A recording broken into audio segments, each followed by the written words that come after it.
You've moved on from your past. You're journaling, setting boundaries, even going to therapy. But deep down inside, something still feels off. It's like no matter how far you've come, there's a part of you that still feels broken. This video is here to help you understand why that happens and what to do when healing doesn't feel like enough. So here's the real question. Can you be healing and still feel broken at the same time and still be okay? My name is Willie B. I lived through this tension. I've been the strong one who showed up for others while quietly falling apart on the inside. And now I help people like you find clarity, peace, and strength in the middle, not just at the finish line. In this episode, you're going to learn why healing doesn't feel good at first, how to recognize emotional scar tissue from real growth, and how to keep moving forward even when you don't feel whole yet. Because just feeling broken doesn't mean you are. If that's what you've been thinking, I want you to breathe and stay with me. This video is exactly for you. We're taught that progress should always feel good. But what if the very nature of healing means it has to get harder before we feel better? This is part one of a series on healing, the kind that's real, messy, and transformative. And in the first episode, I'm going to walk you through 3 of the biggest reasons healing feels worse before it gets better and how understanding this can change your life. Let's start with the most misunderstood truth in emotional recovery. Here's the deal. Healing is not linear. It's layered. I remember journaling for several weeks straight. I was proud. I was focused. I was even sleeping better. I felt like my life was back on track. Then one day, I snapped. An unexpected moment from somebody I loved, and I completely broke down. Tears I didn't expect, feelings that I thought were handled came rushing back. And in that moment, I thought, how am I still in this place? I thought I was past this. But then I realized something very important. I wasn't going backwards. I had reached a new depth and a new stage in my life. Healing is not a straight line. It's spiral. And when you revisit the same emotional places again, but this time from a different level of awareness. What you're feeling today might not be new pain. It's just the old pain that has resurfaced, but this time with new clarity. But now you are much stronger, and that strength is allowing you to face what you could not face before. So this is what I've learned. Healing doesn't simply repeat itself. It reveals who you are becoming. It's like cleaning out a wound. At first, it feels okay, but as you dig deeper to disinfect what was buried, that's when it really stings. But that sting is what prevents infection. Think about this. Have you ever been doing really well and then suddenly you get emotional, seemingly out of nowhere? That wasn't failure on your part. That was you breaking through your pain. Think for a moment about the last time this has happened to you. Now see it differently. When you do this, your healing deepens internally. However, your world externally starts to feel different.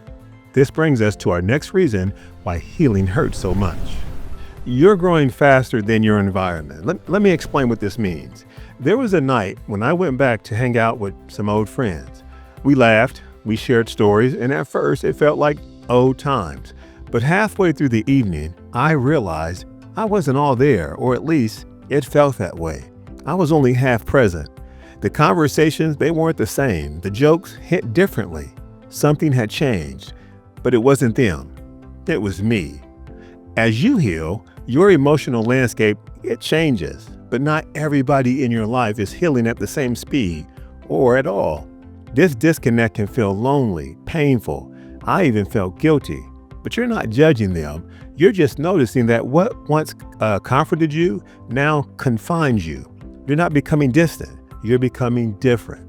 Think about one space in your life where you used to feel at home. Everything was great, but now that same space feels like a stranger.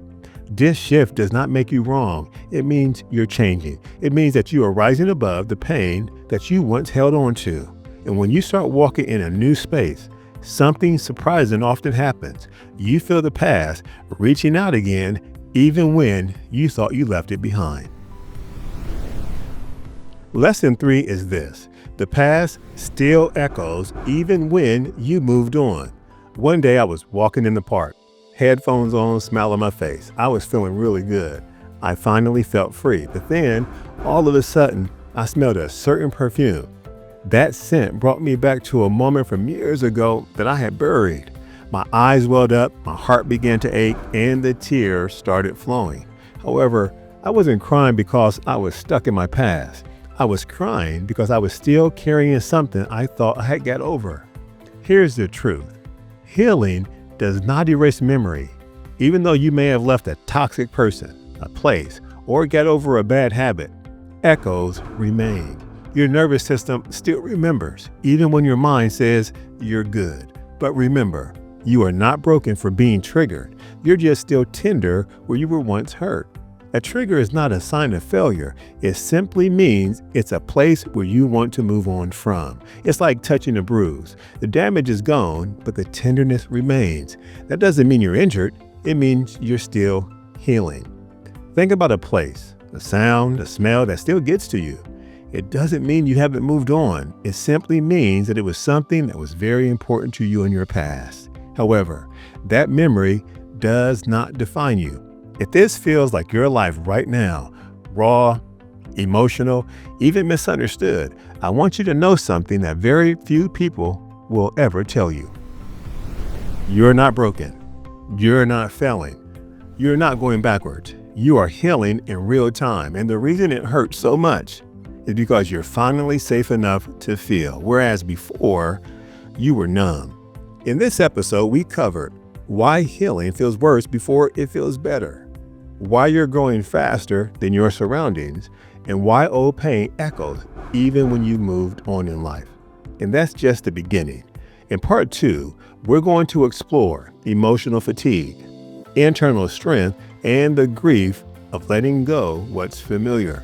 So subscribe so you don't miss the next video, and share this one with someone who's healing in silence, and comment below which part of healing surprised you the most in this video. And if you're ready to reflect on this deeply, track your emotions, and build the habit of becoming your best self, be sure to get the I Will Be My Best Today journal. The link is in the description below. But remember, your healing deserves to be witnessed, even if it's just by you. You're not broken. You're becoming whole. You're becoming better than yesterday.